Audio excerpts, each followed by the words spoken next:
السلام علیکم ورحمۃ اللہ وبرکاتہ۔ ہم تلاوت قرآن کے آداب پڑھ رہے تھے اور ہم نے جو ہے وہ چند پوائنٹس ڈسکس کیے۔ اب جو ہے ایک امپورٹنٹ چیز جس طرح ہم نے حدیث میں ابھی پڑھا تھا اور قرآن کی آیت میں بھی یہ پڑھا تھا کہ تلاوت قرآن اس وقت کی جائے جب کہ مکمل طور پر دل حاضر ہو، دل کا حضور لازمی ہے۔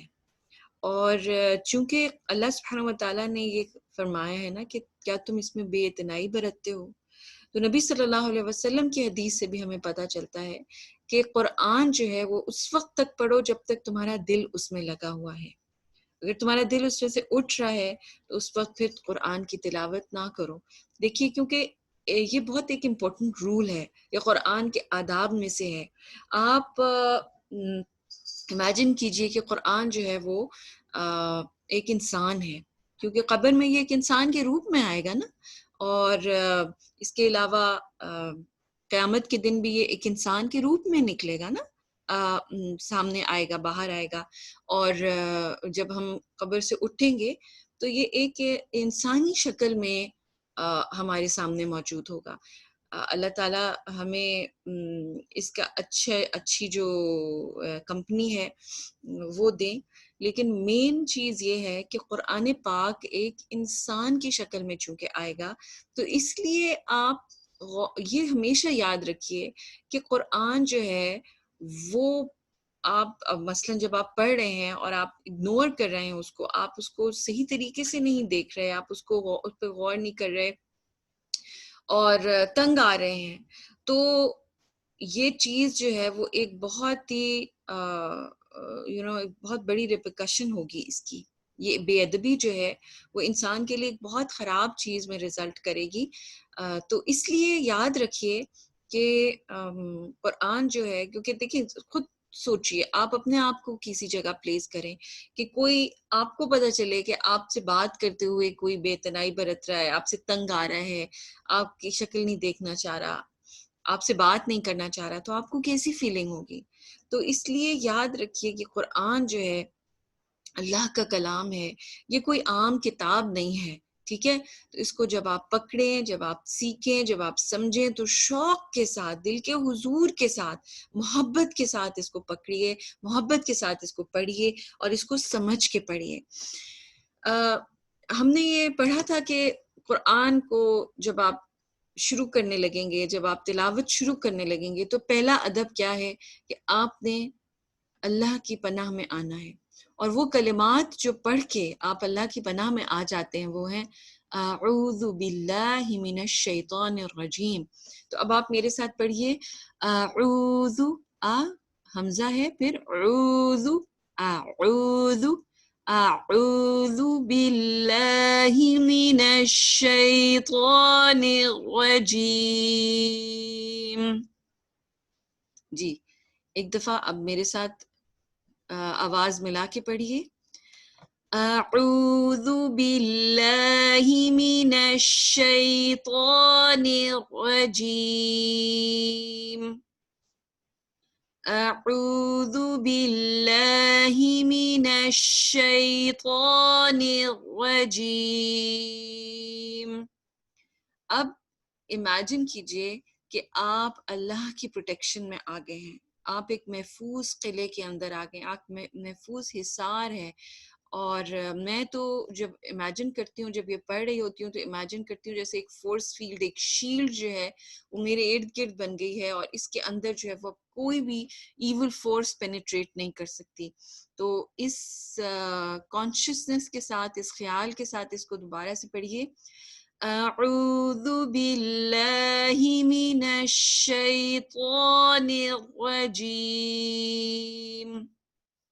حروف کی ادائیگی پراپر طریقے سے کریے میرے ساتھ، اعوذ باللہ من الشیطان الرجیم۔ پھر ایک دفعہ پھر میرے ساتھ پڑھیے، اعوذ باللہ من الشیطان الرجیم، اعوذ باللہ من الشیطان الرجیم، اعوذ باللہ من الشیطان الرجیم۔ اس فیلنگ کے ساتھ انشاءاللہ تعالی ہم ہر لیسن سے پہلے تعوذ پڑھیں گے، اللہ کی پناہ میں اپنے آپ کو دیں گے، اللہ کی پروٹیکشن سیکھ کریں گے، اور اگلے آداب میں چند چیزیں اور پڑھ لیتے ہیں۔ جب ہم نے پڑھا کہ قرآن کو نہ بہت اونچی آواز میں پڑھنا چاہیے اور نہ بہت ہی دھیمی آواز میں پڑھنا چاہیے، تو اس کے ساتھ ہی ہم نے یہ بھی سیکھا کہ کوئی اوقات ایسے ہوتے ہیں کہ جب ہمیں واقعی اپنی آواز کو بلند کرنا پڑتا ہے۔ وہ کون سے اوقات ہوتے ہیں جب اونچی آواز کرنی پڑتی ہے؟ سیکھنے کی غرض سے۔ دیکھیے ہم نے شروع میں بھی آپ کو جب ہم نے قاعدہ پڑھایا تھا تو یہ بتایا تھا کہ جب تک آواز اونچی نہیں نکالیں گے تو سیکھا نہیں جا سکتا، ٹھیک ہے؟ سیکھنے کے لیے کیوں ضروری ہے؟ کیونکہ آپ کے ووکل کارڈز ایک مسل ہے، ٹھیک ہے؟ اور مسل جو ہے اس کی ایکسرسائز بہت ضروری ہے۔ اس کی پریکٹس کے لیے آپ کو اونچی آواز نکالنی ہے، اس کو وائبریٹ کروانا ہے، ٹھیک ہے؟ اس لیے آپ نے جب سیکھنا ہے تو اونچی آواز میں سیکھنا ہے۔ اس وقت پہ بالکل میلو آواز اگر ہو گئی اور آپ نے منہ کے اندر ہی پڑھنا شروع کر دیا اور کہا نہیں جی قرآن تو بہت دھیمی آواز میں ہی نہیں، پھر آپ سیکھ نہیں سکیں گے، آپ کے جو ووکل کارڈز ہیں وہ ٹیون میں نہیں آ سکیں گے۔ اس طریقے سے تمام حروف کی ادائیگی اور تلفظ آپ کے منہ سے ادا نہیں ہو سکتا۔ تو اس لیے آپ نے اپنے ووکل کارڈز کی پریکٹس کے لیے جب آپ سیکھنا ہے تو تھوڑی اونچی اور بلند آواز نکالنی ہے، اندر سے، دل کے اندر سے اور لنگز کے اندر سے خوب کھول کے آواز نکالنی ہے، ٹھیک ہے؟ پھر جب آپ کلاس میں سنائیں گے، جب آپ ٹیچر کو اپنا لیسن سناتے ہیں تو آپ نے اونچی آواز میں پڑھنا ہے۔ جب آپ ریکارڈ کر کے اپنا لیسن بھیجتے ہیں آپ نے اونچی آواز میں ریکارڈ کر کے بھیجنا ہے۔ کئی لوگوں کی آواز اتنی دھیمی ہو جاتی ہے کہ سننے والے کو ہمیں پتہ ہی نہیں چلتا کہ کہہ کیا رہے ہیں۔ تو آپ نے جب ریکارڈ کرنی ہے آواز یا آپ نے سبق سنانا ہے تو اونچی بلند آواز میں سبق سنانا ہے تاکہ آپ کی کریکشنز کی جا سکیں یا جو آپ اچھا پڑھ رہے ہیں اس پر آپ کو سراہا جا سکے۔ اگلی چیز یہ ہے کہ سبق سناتے ہوئے جیسے میں نے آپ کو کہا ریکارڈ کرتے ہوئے بھی اور سامنے بیٹھ کے بھی، پھر استاد جب پڑھا رہے ہوں۔ اچھا یہ کلاس کا جو میں نے آپ کو پہلے پوائنٹ 2 بتایا ہے، جب آپ ویڈیو بھی سن رہے ہوں گے اور اس کے ساتھ پڑھ رہے ہوں گے تو بھی آپ نے کوئی ایسی جگہ گھر میں تلاش کرنی ہے جہاں پر کوئی آپ کے ساتھ ڈسٹرب نہ ہو اور آپ اونچی اور بلند آواز میں پریکٹس کر سکیں۔ صرف سن لینے سے کام نہیں چلے گا، آپ کو پڑھنا پڑے گا، ساتھ میں ریوائز کرنا پڑے گا، آپ کو بولنا پڑے گا اس کو، ٹھیک ہے؟ اونچی بلند آواز میں۔ پھر جب استاد پڑھائیں گا تو استاد کو بھی اونچی اور بلند آواز کرنی پڑے گی، کیونکہ اگر ہلکی دھیمی آواز میں پڑھایا تو شاگرد کو سمجھ ہی نہیں آئے گا۔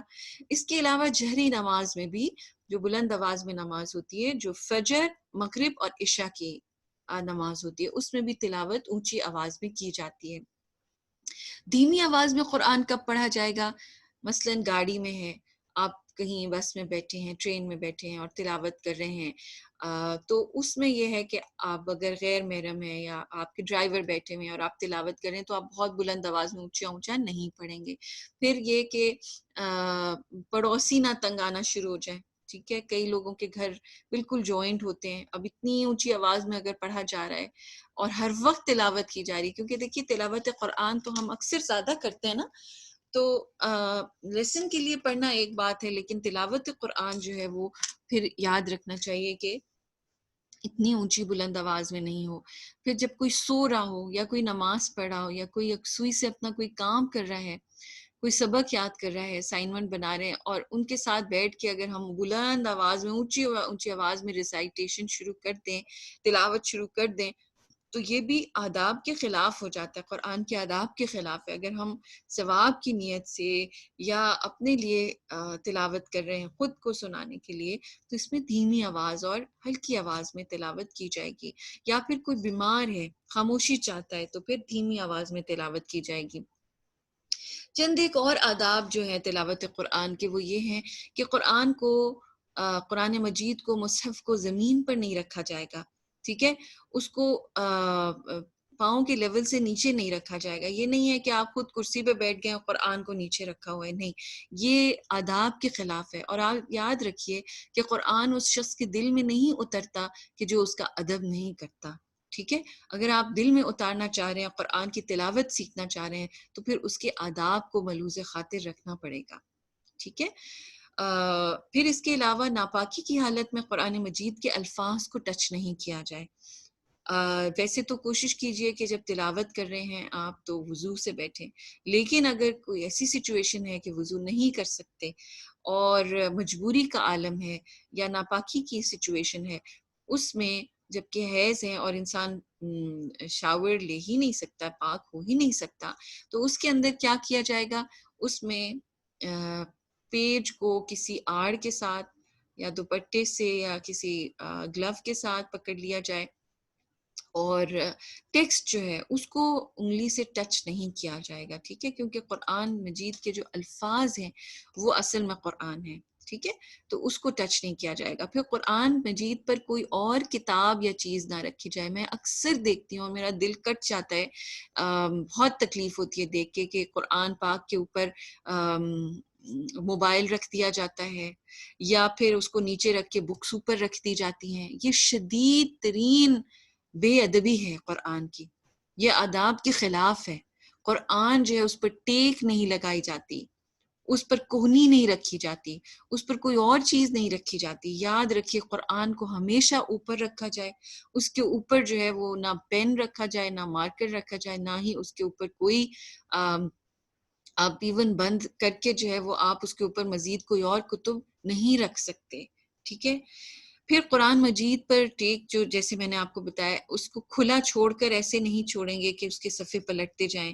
ایسے آپ قرآن پاک کی تلاوت کر رہے ہیں تو یہ نہیں آپ کر سکتے کہ آپ قرآن پاک کھول کے اور آپ کچن میں کام کرنے چلے گئے یا کسی سے بات کرنے چلے گئے، یا قرآن مجید کھلا ہوا ہے اور آپ کسی اور سے بات کرنا شروع ہو گئے. نہیں، یہ بھی آداب کے خلاف ہے.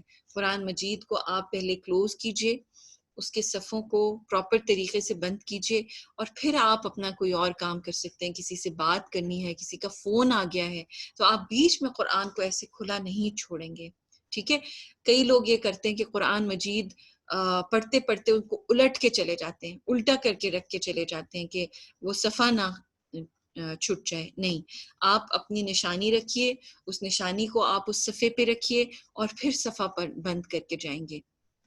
پھر قرآن مجید پر بلا ضرورت پین رگڑنا، پین سے لکھنا، پھول بوٹے بنانا، یہ بالکل ہرگز الاؤڈ نہیں ہے.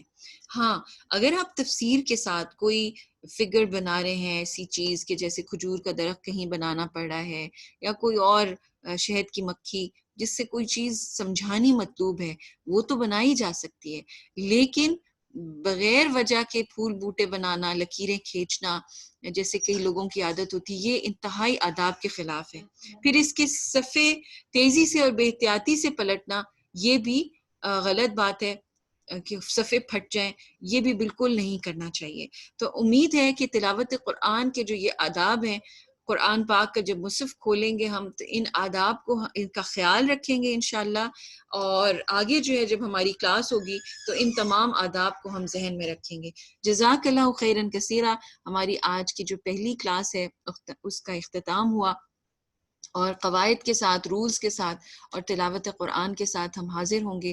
سبحانک اللہم و بحمدک، نشہد ان لا الہ الا انت، نستغفرک و نتوب الیک. السلام علیکم ورحمۃ اللہ وبرکاتہ.